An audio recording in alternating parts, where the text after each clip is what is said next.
Well, what as Murray said, we spent some time discussing this because obviously we were going to have to take the supermarkets on head on.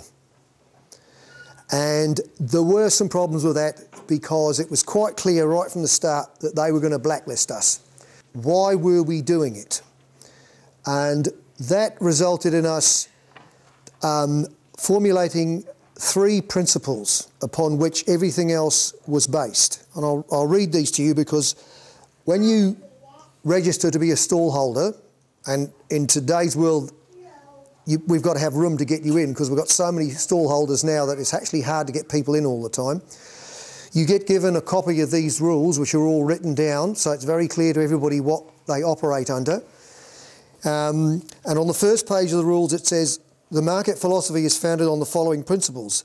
The market is to be a place where growers and final consumers meet and deal directly with one another.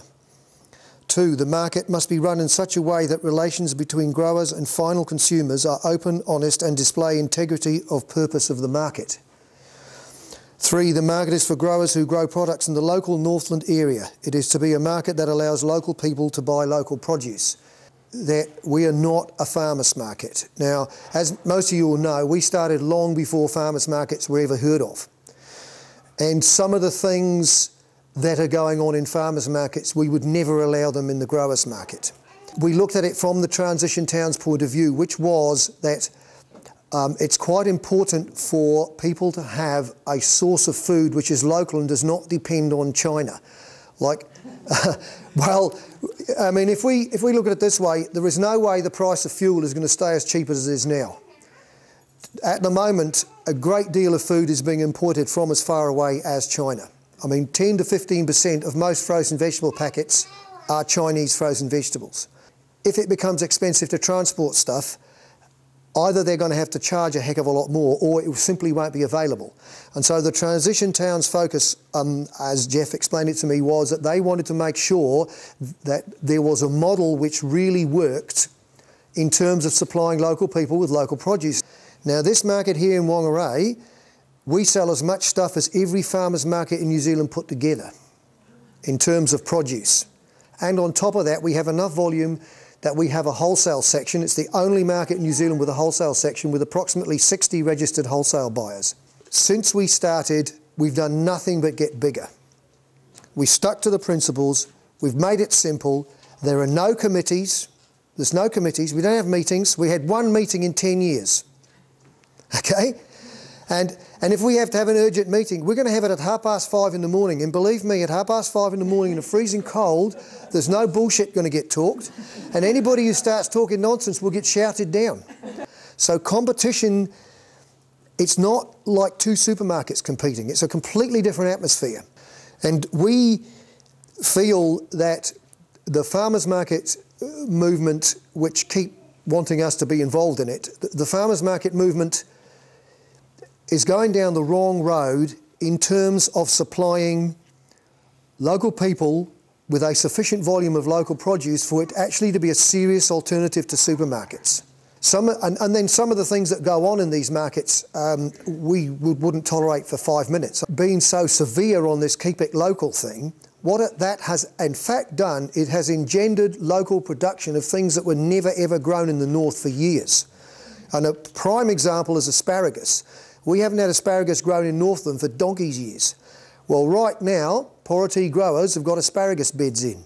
The cumulative effect of having a set of rules which is quite stringent is actually, it develops the local economy. It develops the local growing economy and it also develops the local economy in general because all the money that goes into that market, and we estimate around about $3.5 to $4 million turnover at the moment, is going back into Northland. It is not going to Auckland or further south or worse to Australia and China.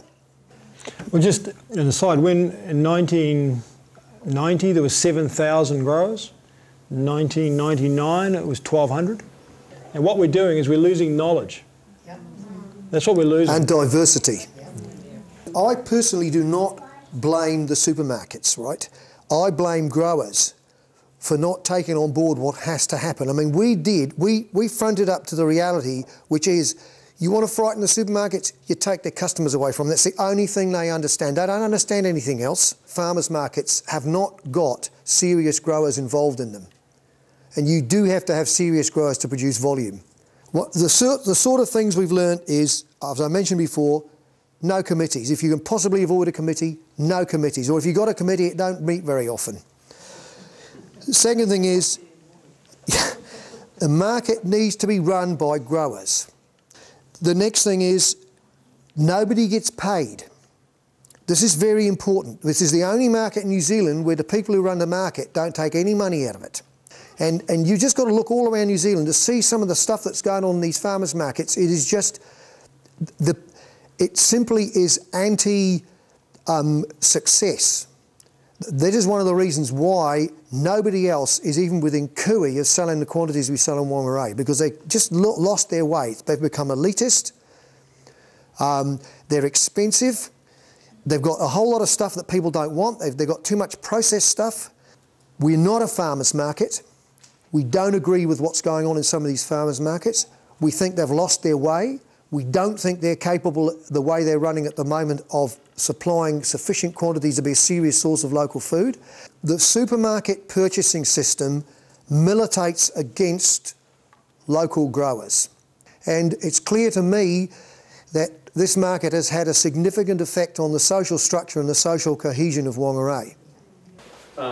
And it's about building resilience, which is what this growers market is right in the center of it. So that's why we felt it was really important to bring these guys along and just go over their experiences and the challenges that they've faced and where we've ended up. And I think it's, as Robert said, this thing's growing. You know, I can see, I mean, that parking lot, you know, in 10 years' time, it's not going to be big enough. You know, it just isn't going to be big enough.